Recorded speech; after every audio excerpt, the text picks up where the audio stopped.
Hello, Jane. Hi, Finn. How are you? It's been a long time since we've been together. It has, and we're making another video today. We've been Zooming within an inch of our lives over the last 6-7 weeks, however many years. But, routine has changed quite a lot, hasn't it? It has significantly. But, as I said before, I do like the commute to work every morning. Yes. That is really good. Okay, so we're here again and we're doing another video, but today we're going to talk about how education, but specifically professional learning, is going to change over the next year or so. But before we do that, we were going to talk about what we've been doing lately, because it's always nice to catch up, isn't it? So do you want to run through a quick list? I am going to run through a quick list, but I am going to check my quick list before we do that, because, my brain has gone a little bit, because we've done so much over the last 5-6 weeks. I know. I don't think I've ever worked so hard. How about you? Yeah, I know. When I looked in my diary a couple of days ago and I thought, well, what did we do last week? That felt like last month. So I know. Time is a bit strange, isn't it? I'm looking at my list. We've done lots of bespoke Impact Wales packages. So for GCSE problems, for literacy, for secondary schools. We've looked at quality of instruction. We've done curriculum for Wales. What else have we done? And those are sort of changing and evolving as we're going, aren't we? Because we're finding that what we started doing, what people started asking for, is not what people are asking for now, is it? That what was a kind of, just write down everything you know and send it to us, is now more interactive, more instructional coaching, more videos, more, remote sessions. Because we've always done lots of remote sessions, haven't we? Yeah, I think we're doing many more. Well, many more. We're doing everything else by remote as well. It's not just people who live. We've got a really big one coming up next week, which I think we're quite excited about within Swansea, LA. Which will be exciting. So we're looking at the change process for ALN as well. So we'll see how that one goes. But we've also had lots of Zoom meetings with different elements of our extended advisory board, which has been really useful. We've just come off a call now this morning from some colleagues over in England, because they're obviously in a slightly different position. Lots of talk about what school will look like when we go back, or when they go back, which they're talking about June the 1st or June the 8th for secondary schools, isn't it? And how on earth that is all going to be managed, and how we can look at professional learning alongside everything else that needs to be taking place, which is exciting. I'm going to have a look back at my list. Now, we've obviously been but using Zoom. We've been looking at Microsoft Teams, because I know lots of schools within Wales have been set up on Microsoft Teams, so we're flitting between learning new things. We are learning lots of new things, looking at lots of research about COVID-19 and how that impacts pedagogy and learning, and what pupils are doing in school and remote learning. But also we've also started thinking about how we can extend and look at and maybe do some webinars. Yeah, because we've always done a lot of remote sessions where we do provide sort of instructional coaching for mainly senior leaders or head teachers, sometimes teachers as well. We had a meeting with the literacy coordinator yesterday, but it's thinking about, well, not everybody can access that all of the time, and thinking about how we can get to more people with the research and support that we've got available as well, isn't it? We also started to address that. We've also done 3 episodes of our podcast. We have, which has been challenging, but Yeah. Wait for episode 4 next week. So let's move on to what we are going to talk about today. We're going to talk about the future, which is a sort of quite a dim picture at the moment. It's very difficult to make out what is out there in the future. But we've been talking about all of the different possibilities with people, and we were talking to a couple of head teachers up in North Wales yesterday about what they're already thinking about and planning for, the organisation of what they're going to be doing in schools. But what I think is really interesting is how classes are going to be organised.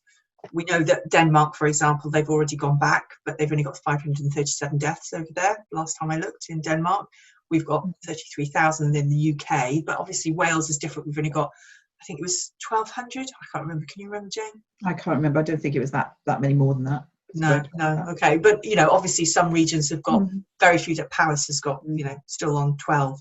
So what we're thinking about is that it looks unlikely, no matter how we organise it, that as long as social distancing continues, all pupils are not going to be back in school, because the physical space within the building is not going to allow it. So for teachers, that means that they're going to be managing both in-school provision and home learning, and that's quite an awful lot to ask. And I don't know about you, Jane, but when we were talking to some of the head teachers, if I were a head teacher and I was thinking about visitors to school, I think it would be a lot easier just to ban all visitors and all non-essential visitors. And keep the risk absolutely low. So that means that face-to-face support for professional learning from outside agencies is just not going to happen, is it? Well, I don't think it is in the way that we've always known it, and I think it's about how we adapt and be able to continue to do what we've done in a different way. Yeah, and when we say we, then we're not talking about us as an organisation. We're talking about we in Wales or we in the UK, thinking about professional learning and how professional learning happens in a school. So let's make for the assumption that outside visitors, I keep on wanting to say outdoor visitors, obviously it's Friday fever at the moment, but outside visitors coming into schools, let's assume that that's not going to happen. So the only input schools are going to have for professional learning is going to have to come digitally. Now we've got a couple of options going on there. We've got that digital input could be something that the school chooses from what's currently out there on the internet, and there is an awful lot of really good high quality stuff, really good stuff out there. But there's also an awful lot of stuff that isn't such high quality, and I think the difficulty is finding which is which, but also knowing what's going to be used in your school. We had a really interesting discussion with a school in England today about what they're currently doing for their professional learning, and they were running 2 groups of professional learning. Do you want to just say a little bit about what those groups were doing? Well, they had one group that was listening to podcasts and watching videos, and then they were coming back together online and having a discussion is facilitated by one of the SLT. And then there was another group that ran parallel that were reading, so they were avid readers, and they were also coming back online at a later date to discuss what they'd read. And I think from talking to the member staff this morning, it was very, very clear that the most challenging group was the one that were listening and watching. And I think maybe there's lessons that we need to take away from that, because that's what our pupils have been asked to do. Yeah, and it was also really interesting to think about, well, they've got 2 fairly small groups from a much larger staff who are doing this CPD, but what about all of the other staff? What are they doing, what are they accessing? And I think we have to remember that, it's just like children experiencing the current restrictions very unevenly. Staff are also experiencing the current restrictions very unevenly, and will continue to do so when they're back in school, because if you're a teacher who's going back into school 1 day a week and you're supporting home learning and you're doing in-school provision and you've got your own young children at home and your partner also works in something that takes them out of the house periodically as well, it's going to be really, really difficult to manage the different ways that people can access support, but the different ways that they respond to that support as well.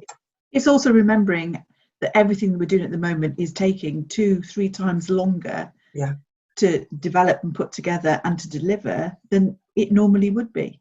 Absolutely. I mean, we're finding this. We're working very, very hard for probably slightly less output than we're used to. It is taking off a lot longer because it's all in a different format, and it's some of the stuff that we're doing we have done before, but not to this level.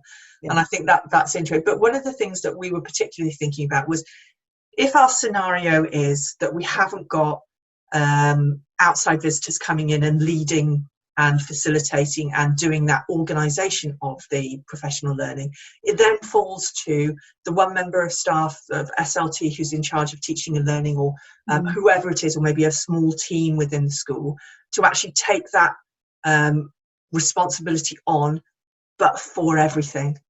for all of the improvement and all of the difficulties that staff are facing in the change of their role. Because I think we've got professional learning that needs to happen anyway. And we were talking to a head teacher, and he was talking about having worked with a company who was delivering leadership, and that's continuing. So there's all the things that need to happen because they're on your school improvement plan and that's what you plan to do. But then there's all of the development that needs to happen now because we're all teaching in a different way. You know, all of the teachers are thinking about, well, if their teaching is remote, or if they're teaching, they only have 50 minutes face-to-face with that group of children, then they need it to be as effective and have as highest impact as it possibly can. But I think there also needs to be that strategic overview of what's been done across the school. So it's not everyone going off on a scattergun approach and doing whatever they fancy. There's got to be some sort of vision and direction. And we've seen a lot of that, haven't we? We've seen a lot of, well, now's our opportunity, now we can do anything we like, we'll just do anything we like, rather than, but what is it, the one thing that we need to do? And I think there is a place for people going off and doing for themselves, but I think there needs to be that a balance of both. But and I think yes, there needs to be, you know, self-directed as well as a common goal that you're all working towards. One of the things that I thought was really interesting about the discussion that we had with the head teachers yesterday is they were talking about using Curriculum for Wales documentation to create remote learning, which I thought was fascinating. They were using the What Matters statements to actually design topics for remote learning, which was fantastic for remote learning, fantastic for staff to actually get to grips with the What Matters statements. But one thing that struck me was that, but what happens when remote learning has to take a back seat instead of the in-school provision takes precedence? You know, and then what happens when the in-school provision gets larger and larger and larger? You know, there needs to be a longer term plan. Yeah, and I think that's what everyone is struggling with at the moment, and it's certainly what we're working with. I've got lots of notes in my book about a sketch note for what the future looks like. But it is also about not forgetting about all the work that needs to be done about pupil well-being and pupil resilience, and how our pupils are being able to cope with this change as well as us as adults. Absolutely. So whatever we do, it has to be ticking multiple boxes all at the same time, but all of those boxes have got to be priorities. So if we're looking at health and well-being, then obviously we've got the health and wellbeing AOLE, we've got the 4 purposes. So how can you do multiple things at the same time that are actually going to be of benefit, not just to pupils now, but to pupils as the situation changes? So I think we've covered our... I think there has been this misconception, and I know in the reading in the press and online, or all the social channels that you might follow, that schools are closed and therefore are reopening in June, July, but we know schools haven't been closed, and we know that teachers are working harder than they have done ever. And I don't know if you saw, Adam Boxer on Twitter put out a really interesting blog this morning. I felt so sorry for him when he wrote it. Obviously he's enjoying what he's doing, but he's finding it incredibly difficult because he's got young children. He doesn't start his job until 4 o'clock, and so he's doing all of his work in the evening, and that it must be incredibly difficult. We know there are lots of teachers out there who are currently struggling with that, and we're trying to help with that, trying to make things simpler and trying to give you a view on where you should be going over the next weeks and months as life becomes more and more hectic and there are more and more changes as we go through. It's the 9 to 5 has gone to 24/7, and I think that's but there are ways of limiting your communication so that you do have time for yourself, because it's really, really important to have time for yourself and to stay healthy mentally as well as physically. So thank you very much for watching. It's been lovely to talk to you again, Jane. I know, missing you, but Yeah, missing you too, and I think we're missing all of the people that we work with as well, aren't we? If you'd like to know more about what we do, please do drop us a message. You can go to our website at impact.wales, or you can email us on inquiries@impact.wales, and we will get back to you. And of course, we're on Twitter, Instagram, Facebook, and LinkedIn. Just search for Impact Wales. On Twitter, we are at Impact Wales, and we'll see you again soon. Stay safe. And you. Bye.